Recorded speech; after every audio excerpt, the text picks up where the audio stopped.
a primeira aula da noite. Hoje o tema que me foi proposto é dislipidemias, vou falar um pouquinho do diagnóstico e do tratamento, né? Eu sou Nilson Fábio, eu sou médico da atenção primária aqui em Toledo. A definição da dislipidemia, ela é uma doença que se caracteriza por anomalias dos níveis de lipídios no sangue, principalmente colesterol, triglicerídeos. A dislipidemia não pode ser vista como uma doença isolada, mas em conjunto com outros fatores de risco para aterosclerose. A gente vai ver então que a aterosclerose que é o ponto principal aqui, onde a gente vai ter mais importância. A maior importância é a prevenção da aterosclerose do que propriamente dos valores dos lipídios sanguíneos.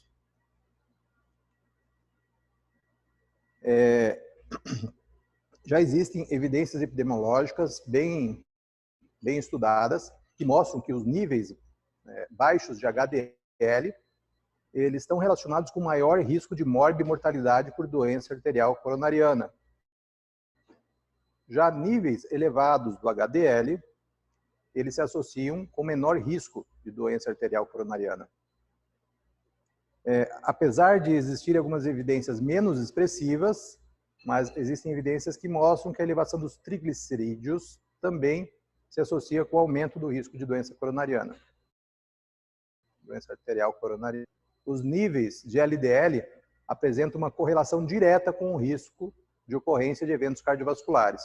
Pode-se dizer que não existe um valor normal para o LDL, mas se sabe que já com LDLs acima de 100, né, já existe uma relação maior de desenvolvimento de eventos ateroscleróticos. Qual é a causa da dislipidemia? A gente pode classificar a dislipidemia de diversas maneiras, né? Pela etiologia, a gente pode falar de dislipidemia primária, quando a causa que provoca ela é genética, e secundária, quando a causa da dislipidemia acontece pelo estilo de vida inadequado ou por certas condições mórbidas, outras doenças que essa pessoa tenha, ou ainda por medicamentos que ele faz uso. Esse quadrinho aqui, eu vou só mostrar ele, mas eu não vou apresentar com detalhes. Esse quadro é um quadro que a gente pode usar para identificar numa anamnese se a dislipidemia do paciente ela é primária ou secundária. Através dessas questões que estão aí, a gente vai fazendo a somatória para encontrar se ele tem um alto risco de hipercolesterolemia familiar. E essa tabelinha se encontra nesse protocolo clínico do SUS. Esse protocolo clínico do SUS é o que ainda a gente está usando, é o de 2013. Existe uma proposta de atualização de 2019, mas a proposta veio bem parecida com o conteúdo que já existia nele. E nos dois documentos existe essa tabela, se alguém tiver interesse de fazer a diferenciação da hipercolesterolemia familiar ou secundária, né?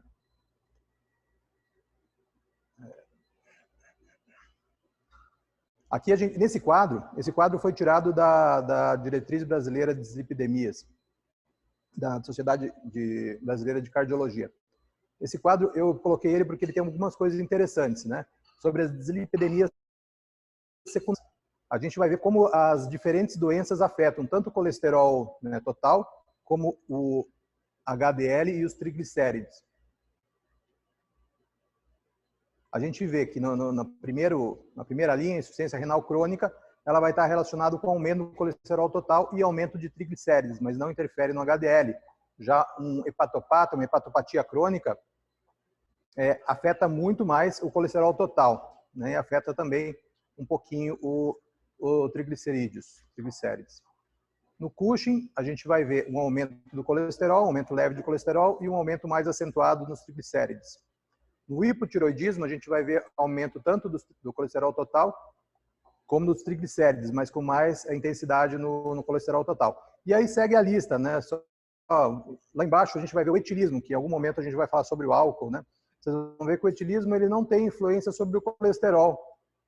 E ele até tem alguma influência benéfica no HDL. O etilismo está relacionado com níveis de HDL um pouquinho mais altos. Mas o etilismo ele está relacionado com um aumento importante de triglicérides. Aqui nessa tabela, o aumento foi assinalado com apenas uma cruz.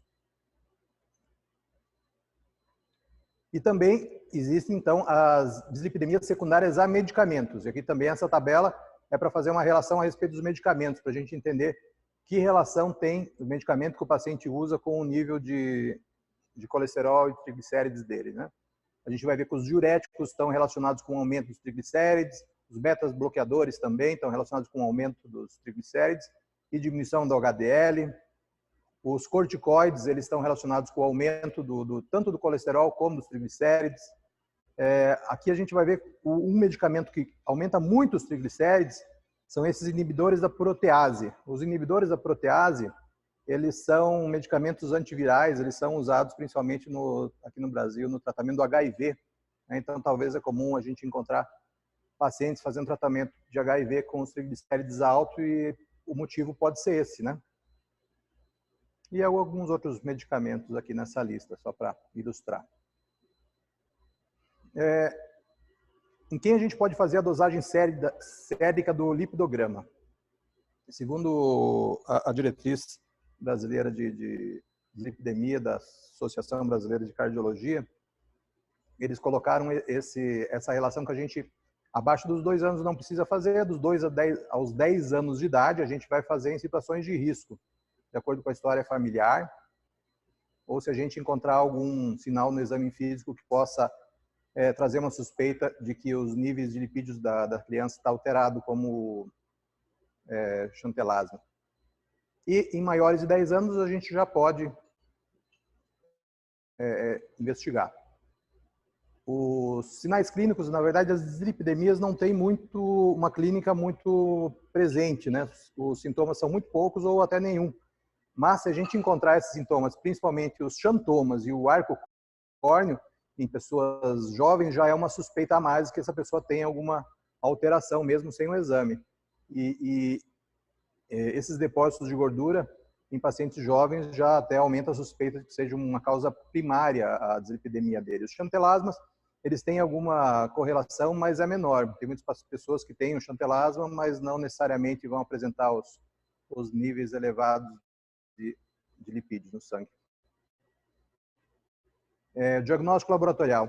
Aqui nessa imagem só tem uma amostra, né, do soro de um paciente com altos níveis de lipídios e um soro normal, só para fazer a ilustração e para ver que dá para a gente identificar muitas vezes até na inspeção do soro, sem nem colocar o soro no aparelho.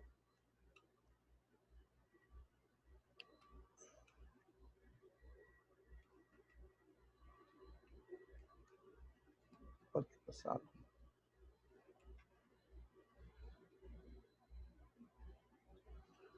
Aqui é um quadrinho da classificação laboratorial, né? A gente viu já que podia se classificar de acordo com a etiologia em primária e secundária, mas também existe uma classificação de acordo com o laboratório do paciente. A gente pode encontrar que ele tem apenas elevação do colesterol, né?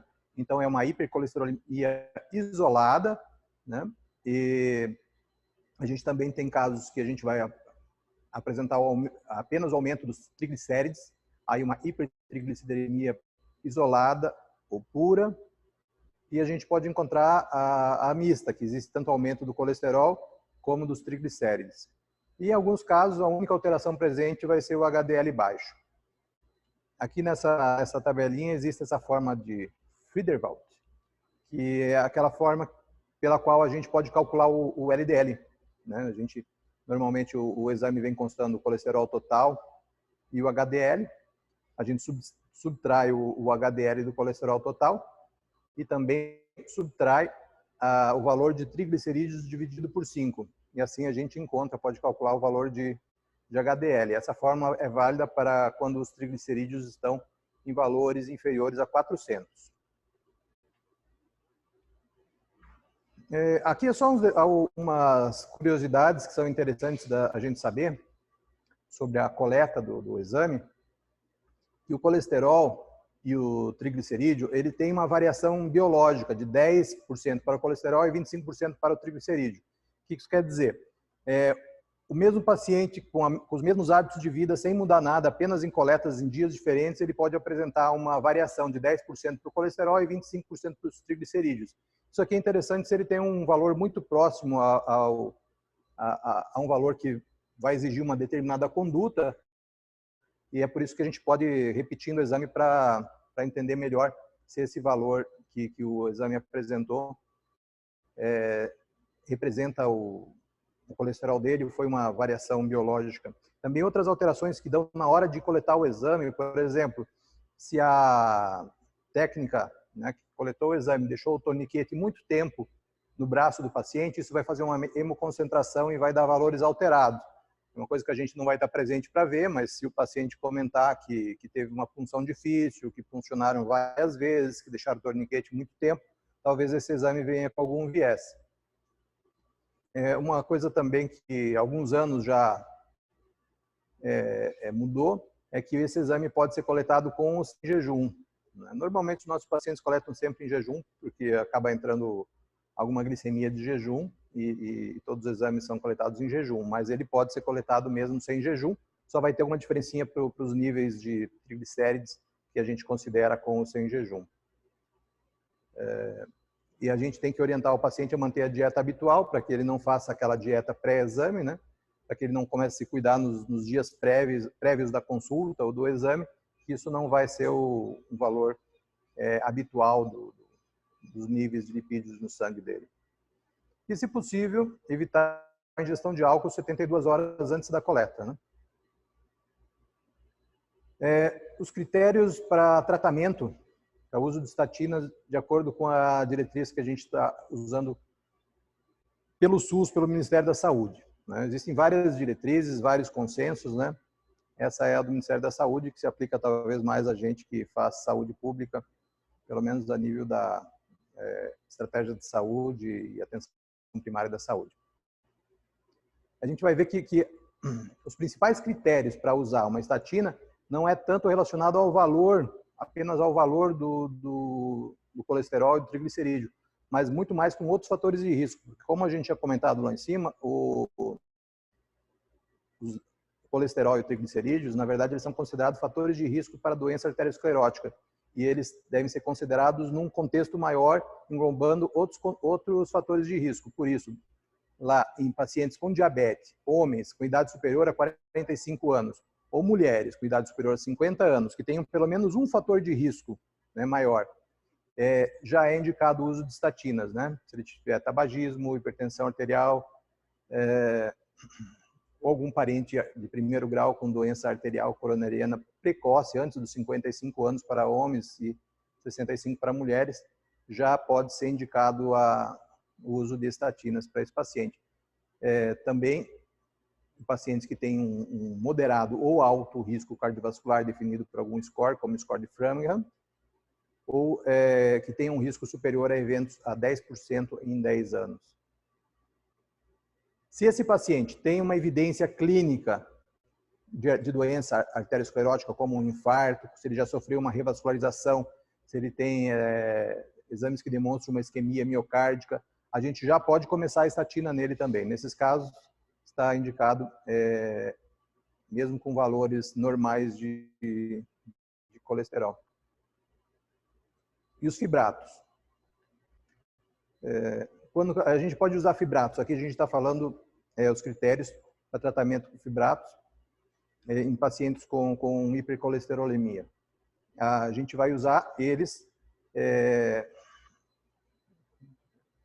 nos pacientes que são intolerantes ou refratários ao tratamento com as estatinas.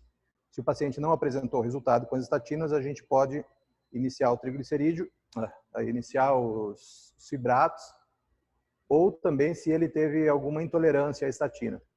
Se ele tem triglicerídeos acima de 200 miligramas decilitro e HDL inferior a 40, e são refratários ao tratamento dietético por pelo menos 3 meses com confirmação laboratorial, pelo menos 2 determinações de cada exame em 2 semanas de intervalo, a gente já pode começar então os fibratos para esse paciente.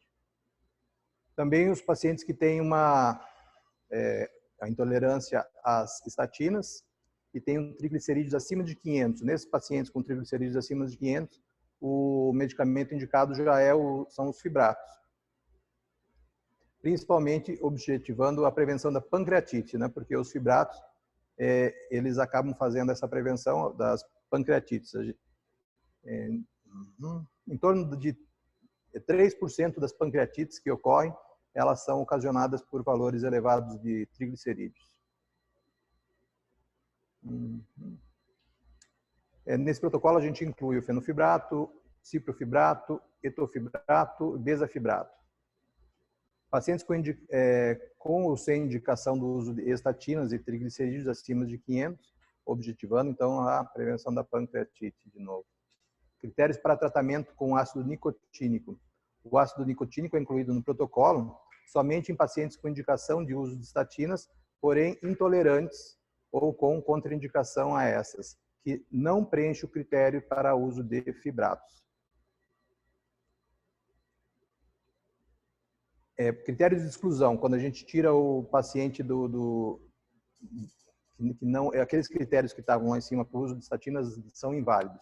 Em casos de hipotireoidismo descompensado, né, então primeiro a gente vai compensar o hipotireoidismo, né, no caso do TSH acima de 10 é considerado descompensado, em valores menores, apesar de valores alterados de TSH, não é um critério de exclusão. As gestantes também a gente exclui desse protocolo, né, porque as estatinas são contraindicadas na gestação, e também em mulheres de idade fértil a gente tem que se preocupar por ela vir a ter uma gestação, então a gente precisa orientar que ela utilize pelo menos 2 métodos anticonceptivos seguros, né, para poder usar a estatina com segurança, né, ou tenha já uma contracepção definitiva. Também pacientes com doença hepática aguda ou crônica, eles estão fora desse protocolo, porque esses medicamentos podem ter uma toxicidade e aumentar a doença dele. E em casos que ele já tenha uma hipersensibilidade ou tenha um evento adverso prévio com algum desses medicamentos, então ele também não entra nesse protocolo. Então a gente trata as lipidemias para reduzir o colesterol, mas é o principal para evitar arteriosclerose e para reduz os triglicerídeos, principalmente pela pancreatite. O objetivo do tratamento, então, é a redução dos eventos cardiovasculares, incluindo a mortalidade e prevenção da pancreatite.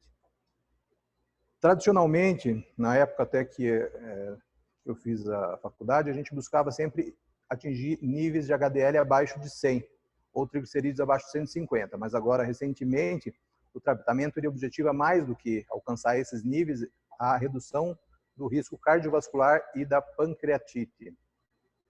Então, apenas olhar o colesterol de forma isolada, ou triglicerídeos de forma isolada, já não é um critério suficiente para a gente dizer se esse paciente está adequadamente tratado.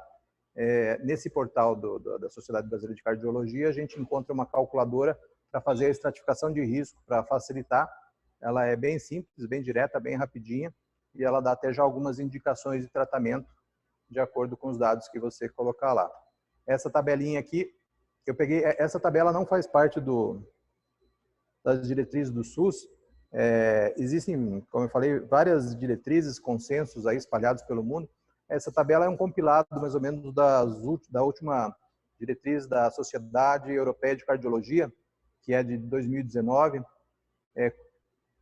olhando tanto o risco de doença arteriosclerótica como o valor de LDL. Nesse caso aqui, a gente vai ver que um paciente em profilaxia secundária, aquele que já teve um infarto, por exemplo, talvez, se ele tiver um LDL abaixo de 55, que é bem difícil de acontecer, a gente até pode considerar a estatina e não usar, mas qualquer valor acima disso, essa última linha aqui de baixo que vocês estão vendo, qualquer valor, um paciente que já teve um infarto, ele vai fazer estatina. Praticamente todo paciente que já foi infartado, ele vai usar estatina, independente do nível de LDL dele. Tá? Já um paciente com baixo risco, a gente pode aceitar não usar estatina, fazer outras medidas não medicamentosas, mesmo com um LDL próximo do 190. A gente considera, mas a gente necessariamente deveria iniciar a estatina com certeza se ele tem um LDL acima de 190. Então, paciente com risco baixo, a gente pode deixar chegar até próximo do 190 para necessariamente já pensar em usar uma estatina. Já um paciente profiláxia secundária, praticamente não importa o LDL dele. É muito difícil que ele consiga um LDL abaixo de 55. E aqui tem os outros graus de riscos e os valores do LDL para a gente ter uma ideia. Eu achei esse gráfico bem interessante, então eu trouxe aqui, mas ele não faz parte das diretrizes do SUS, né? Esse é o consenso europeu de 2019. Aí os tratamentos não medicamentosos das dislipidemias, eles sempre são adotados, sempre a gente tem que fazer o tratamento não medicamentoso, né? Mesmo associado ao tratamento medicamentoso, sempre tem que ter a mudança dos hábitos, né? Através da dieta, correção do estilo de vida, perda de peso, atividade física, cessação do tabagismo, né? Mas essas medidas sozinhas muitas vezes não fazem efeito, porque o paciente não consegue corrigir as metas ou tem influência genética envolvida, que mesmo ele tendo o melhor tratamento não medicamentoso, os melhores cuidados, ele não consegue sozinho baixar os níveis de LDL. Essa é uma tabelinha para a gente ver qual mudança no estilo de vida traz um maior resultado. Por exemplo, para a redução do LDL. A redução de peso, ela tem uma cruz de importância na redução do LDL. Já a redução de ingestão de ácidos graxos saturados já tem uma grande importância, né? 3 cruzes. Também assim, as gorduras trans, 3 cruzes, né? A ingestão de fitoesteróis, né? De gorduras saudáveis, que a gente diz que vêm dos vegetais ou de peixes, né? Essas gorduras saudáveis têm uma magnitude de 3 cruzes na redução do LDL. Já a atividade física, por exemplo, 1 cruz. Mas, claro, você somando tudo isso acaba tendo algum resultado interessante, né? Só para a gente ter uma ideia que cada mudança no estilo de vida pode ter alguma repercussão diferente. Aqui a mesma tabela, só que agora mostrando sobre o impacto sobre o triglicerídeo. E como a redução de peso sobre o triglicerídeo tem um impacto muito grande. E também a redução na ingestão de bebida alcoólica tem um impacto muito grande sobre o triglicerídeo, tá? Também assim a redução de açúcares, a redução de carboidratos, em geral, né? Um pouquinho menos, mas também é bem interessante. E aumento da atividade física. E aqui é a mesma tabela, só que agora falando sobre os níveis de HDL. Então, a gente quer saber qual é o impacto sobre o HDL. Essas intervenções no estilo de vida vão aumentar o HDL, no caso. A redução de peso em 2 cruzes, a redução da ingesta de ácidos graxos saturados 3 cruzes, e assim por diante. Até aqui, a ingestão moderada de bebidas alcoólicas pode fazer aumentar o HDL, mas não é um tratamento válido que a gente deva incentivar, né, porque traz vários outros problemas.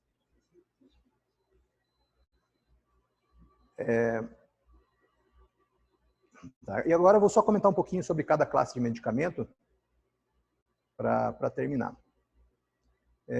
Na hipercolesterolemia isolada, medicamentos recomendados são as estatinas, administrados isolados ou associados com outras classes de medicamentos, quando as estatinas não são suficientes para baixar os níveis séricos de colesterol. Então, a gente sempre dá para as estatinas. As estatinas são o medicamento mais recomendado, mais estudado e que tem o melhor resultado. Apenas quando ela não dá resultado que a gente pode pensar, então, em associar ou se tiver algum problema que a gente não possa usar a estatina, aí até usar outra classe de medicamento. As estatinas, então, ela permanece sendo a terapia mais validada nos estudos clínicos, não só para baixar o LDL, mas para reduzir a incidência de eventos cardiovasculares. A redução do LDL varia muito entre estatinas, sendo essa uma diferença fundamentalmente relacionada com a dose inicial, conforme mostra essa figura. Essa figura, não sei se vocês vão conseguir entender aí de longe, mas aqui embaixo estão várias estatinas. A fluvastatina, a pravastatina, a simvastatina, que é a que a gente tem no SUS e que é a mais utilizada. E a gente vai ver nessas linhas que aqui é uma dose de 20 Na dose de 20 miligramas de simvastatina, a gente tem uma redução em torno de, aqui coloca como 40 mais ou menos, 40 miligramas por decilitro com 20 miligramas de estatina. O que é interessante a gente ver aqui, na verdade, é que a primeira dose, a dose inicial, ela tem uma grande redução. Isso que é importante dessa tabela, a gente entender que na dose inicial, a dose mais baixa tem uma grande redução.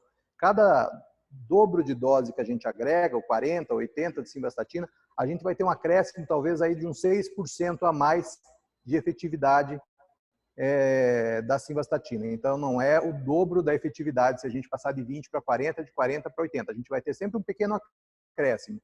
A grande diferença é aquela primeira dose mesmo. E aqui a gente vê um pouquinho, dá para entender um pouquinho sobre a potência das diferentes estatinas, né? A simvastatina, a atorvastatina, a rosuvastatina, que são bastante usadas aqui, né? A gente vai ver que a atorvastatina tem uma potência maior que a simvastatina.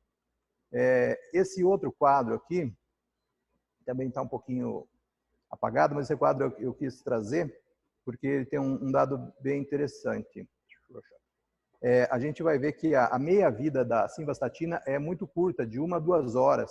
Já a meia-vida da rosuvastatina, ela é de 19 horas. A meia-vida da atorvastatina é de 14 horas.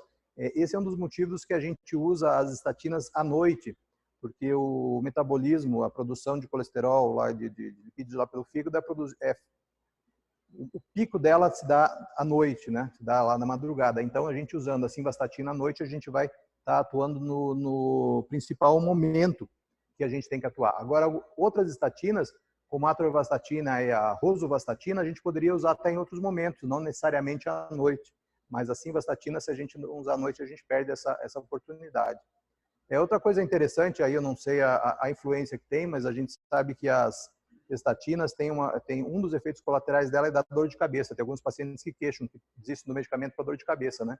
E a gente vai ver que a simvastatina, ela penetra no sistema nervoso central. E já a atorvastatina, que também é bastante usada, e a rosuvastatina, elas não penetram no sistema nervoso central. Talvez por isso, quando a gente troca a simvastatina pela atorvastatina, esse sintoma melhore ou desapareça. Efeitos colaterais, as estatinas elas não são livres de risco, elas têm alguns efeitos colaterais, às vezes bem sérios, não são tão comuns, né? Mas acontece, a principal é a miopatia, que é o mais comum, e pode surgir algumas semanas ou até anos depois do início do tratamento. Ela varia desde uma dor, uma mialgia, que pode ter ou não elevação da CK, ou até chegar a um estágio mais grave, que é a rabdomiólise. E não está relacionado com a dose. Isso pode acontecer com doses mais baixas também. Na prática clínica, existe uma elevação do CK em cerca de 3% dos pacientes. Queixas musculares ocorrem em cerca de 10% dos pacientes que tomam estatinas. A toxicidade hepática é muito rara, apenas 1% dos pacientes apresentam um aumento das transaminases superiores a 3 vezes o limite superior ao normal. E essa elevação das transaminasas pelas estatinas frequentemente diminui, mesmo sem que a gente interrompa a estatina. Portanto, é aconselhável que a gente monitore, né, que faça uma dosagem das transaminasas, mas em torno de 6 a 12 semanas após a introdução, ou também quando a gente aumentar a dose das estatinas. A suspensão temporária é aconselhada quando exista uma elevação das transaminasas 3 vezes o valor de referência. Então, esse dado é importante. Se a gente está fazendo um monitoramento e percebe que as transaminasas aumentaram 50%, aumentaram, né, estão lá próximo a 100%, a gente não precisa necessariamente parar com as estatinas, que isso pode acabar se resolvendo sozinho. Mas, se essa elevação é superior a 3 vezes, aí já é critério para a gente suspender o medicamento. E também a gente deve suspender o medicamento se esse paciente ele estiver apresentando um caso de uma infecção hepática, uma hepatite, um paciente que já vem controlando com a gente, mas ele apresentou uma doença do fígado por algum motivo, apresentou uma hepatite viral, então nesse período a gente suspende as estatinas dele até ele apresentar melhora do quadro. As resinas são outra classe de medicamento que não foi comentado lá em cima, mas elas funcionam através de sequestrar nos ácidos biliares. Elas se ligam nos ácidos biliares e acabam reduzindo a absorção integral de colesterol. Existem 3 tipos de resinas, né? Mas no Brasil a gente só tem disponível a colestiramina. Essa resina ela participou de alguns estudos, né? E o desfecho primário combinado de morte por doença coronariana e infarto do miocárdio foi reduzido em 19% nesses estudos.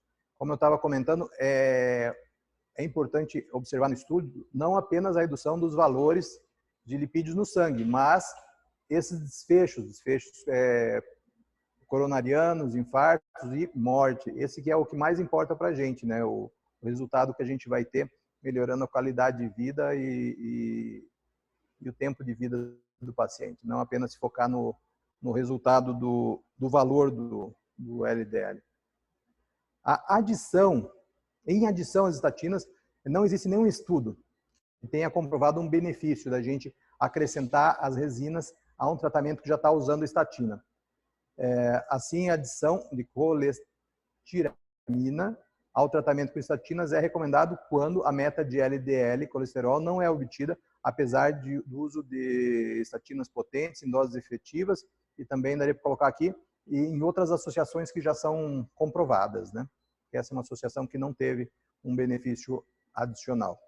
Os efeitos colaterais dela não são efeitos graves, né? O mais comum é a constipação, mas ele é bastante frequente, acontece em 25% dos casos. Também acontece nesses pacientes que usam as resinas o aumento dos triglicerídeos. Esse aqui eu só coloquei que essa possibilidade, até pus aí no teste, que existe a possibilidade de usar esse medicamento nas gestantes. Eu mesmo não tenho experiência nenhuma com isso, nunca fiz isso, mas eu achei interessante porque todos os outros são proibidos durante a gestação, né, por não ter uma segurança comprovada.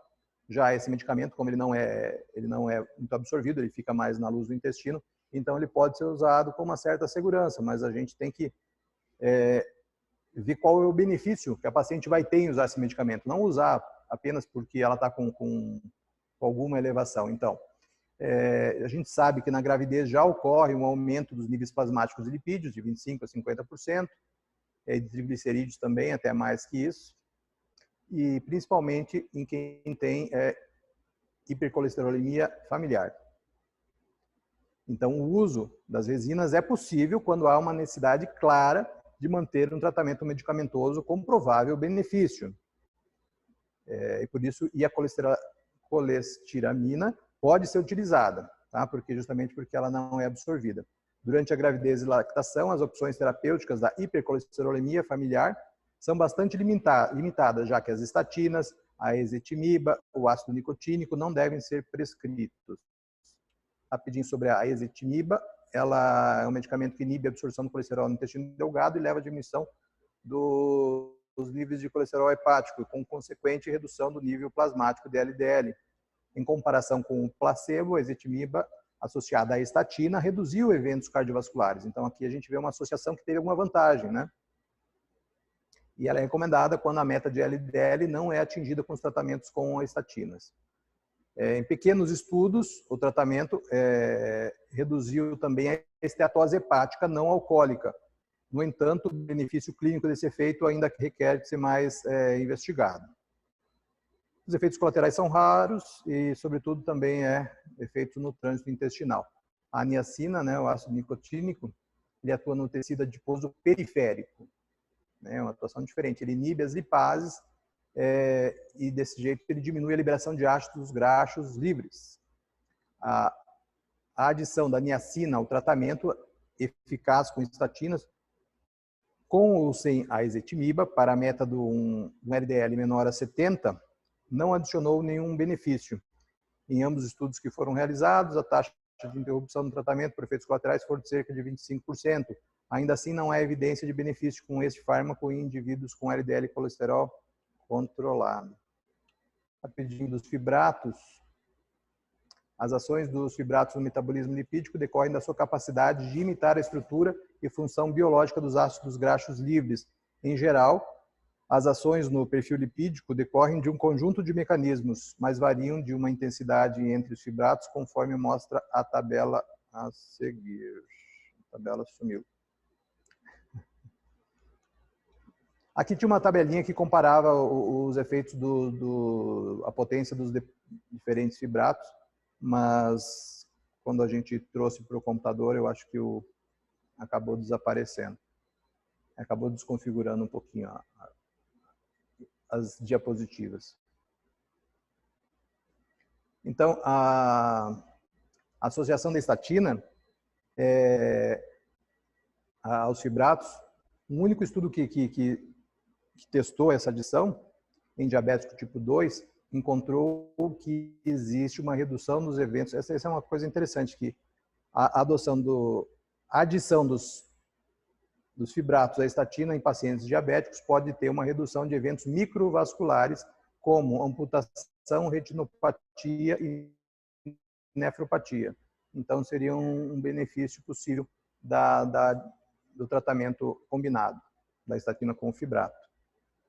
Os fibratos, eles têm efeitos colaterais raros, né? Eles não têm interações relevantes de fibratos com estatinas, mas existem, perdão, ao contrário, existem algumas interações, principalmente com a genfibrosila. Isso também é um outro ponto importante, que a gente não deve usar nunca genfibrosila associada a uma estatina. A gente pode usar os fibratos somados à estatina, mas a genfibrosila nunca. A gente pode usar a genfibrosila de maneira isolada, mas nunca ela somada a um fibrato, porque existe um maior risco de comprometimento hepático. E também é interessante saber que os fibratos, eles podem ter uma interação com os medicamentos anticoagulantes, como os dicumarínicos, né? E se a gente associa um fibrato a um paciente que está anticoagulado com essa classe de medicação, a gente tem que fazer um controle da coagulação dele. E os fibratos também devem ter um uso controlado e cuidadoso em pacientes renais crônicos. Os ácidos graxos, eles têm algum efeito, né, interessante. Eles reduzem os triglicerídeos e eles aumentam o HDL. Mas eles podem até chegar a ter algum aumento de LDL. Então, eles são interessantes, principalmente para aqueles pacientes que a gente tem interesse de aumentar o HDL. Pacientes que têm aquela alteração apenas de HDL baixo. Os estudos recentes não confirmaram algum benefício dessa terapia nos eventos cardiovasculares, que é o principal foco, né? Não adianta só a gente aumentar o HDL se não tem uma redução na morbimortalidade desse paciente. Mas isso é uma coisa que ainda está sendo avaliada, né? E por enquanto a terapia é possível, a gente pode usar, principalmente em pacientes com o HDL baixo. Em casos que o paciente só apresente hipertrigliceridemia isolada, a gente faz o tratamento, aí a gente pode entrar direto com fibratos. Principalmente se ela está acima de 500. Se ele tem uma hipertrigliceridemia abaixo de 500, aí a gente tem que se concentrar sempre no LDL. Então, o paciente que tem apenas hipertrigliceridemia, a gente pode iniciar direto com o fibrato. E abaixo de 500 é preferível a gente iniciar com uma estatina e se concentrar na meta de LDL, porque acima disso é que o risco de pancreatite aumenta, sobretudo acima de 1000, né? Acima de 1000 o risco já é bem relevante. Monitorar o paciente. Como que a gente faz? Quando a gente começa o tratamento com estatinas, com o objetivo de prevenir eventos cardiovasculares, como a gente viu, a estatina ela tem uma redução desses eventos cardiovasculares, até de certa maneira, independente do nível lipídico. Só para a gente começar, a gente já tem algum benefício. Então, nessas diretrizes terapêuticas de 2013, também foi feita uma atualização, a proposta de atualização pelo CONITEC, diz que a gente deveria controlar os lipídios no sangue anualmente para o LDL. Mas é interessante que eu normalmente faço com mais frequência, né? Porque a gente vai ver se o paciente realmente aderiu ao tratamento, está fazendo tratamento, se teve algum efeito, né? Então, eu acho que essa orientação de fazer anualmente é um pouquinho... É um período muito longo, né? Pode acontecer muitas coisas, o paciente pode não estar tomando e a gente nem tem conhecimento se a gente acaba fazendo anualmente como está no protocolo. Então, é interessante que seja feito com mais frequência, né?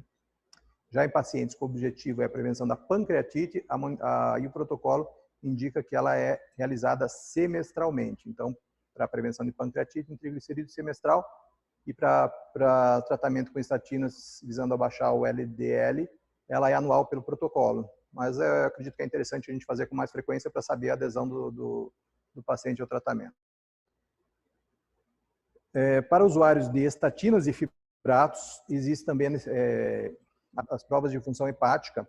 A gente pode realizar elas no início do tratamento, para a gente ter uma base de como estão a função hepática desse paciente, né? Se ela não está muito alterada, se a gente pode iniciar a medicação, e até para a gente ter um controle para saber o quanto esses medicamentos alteraram. A gente vai repetir após 6 meses e toda vez que for alterada a dose do medicamento.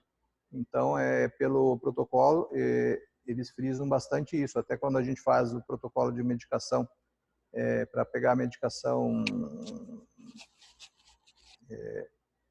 especial, que vem pela farmácia Paraná, a gente tem que necessariamente apresentar esses exames a cada 6 meses, como está aqui no protocolo, para poder liberar a medicação pelo risco de toxicidade hepática.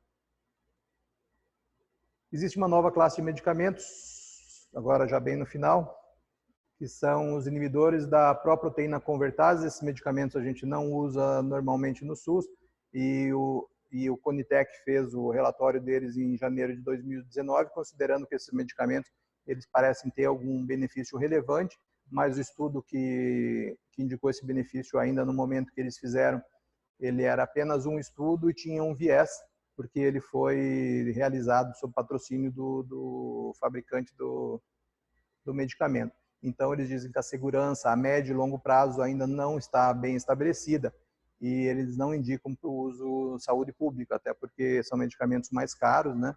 E o custo-benefício financeiro também tem que ser levado em consideração para liberação desses medicamentos. E fitoterápicos, rapidinho, tem alguns colegas aqui que participaram do curso de fitoterápicos, só para lembrar que a gente tem disponível a alcachofra na rede pública. Ela é feita manipulada pela farmácia escola, eles fazem ela na dose de 500 miligramas, pode usar 1 a 2 vezes ao dia.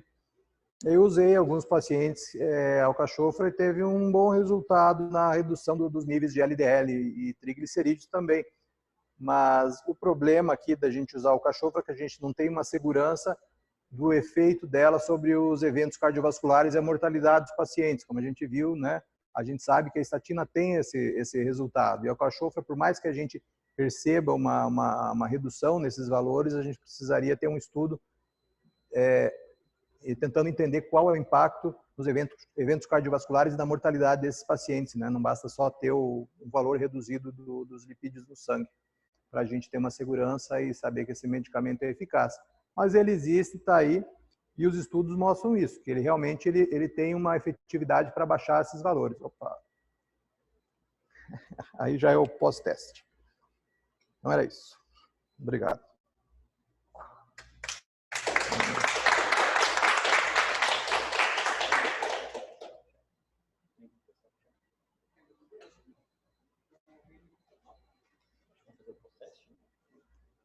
Agora a gente já faz o pós-teste. Deixa eu pausar aqui.